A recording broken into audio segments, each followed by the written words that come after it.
Hey guys, Tony Gerard for Shawnee College Science in Seconds. We're here at the famous Snake Road, but we're a little early for snake migration. But wanted to mention this small tree, which is kind of an understory tree, often in floodplain woods. And this is called Spicebush. And it gets that name. It's one of these plants that has separate male and female individuals. And the females, right this time of year, have this bright red berry. Starts out green, turns red.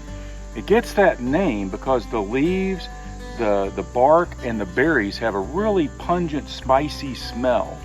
And at least in colonial times, it used to be used in cooking. I've seen recipes that have people score twigs of spicebush and stick it in meat or fish as they're cooking it.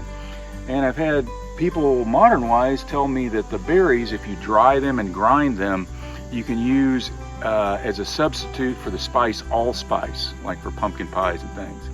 So anyway, separate male and female plants, but really, really great smelling berries and leaves. Try it sometime when you're out in the woods. Spicebush, how cool is that?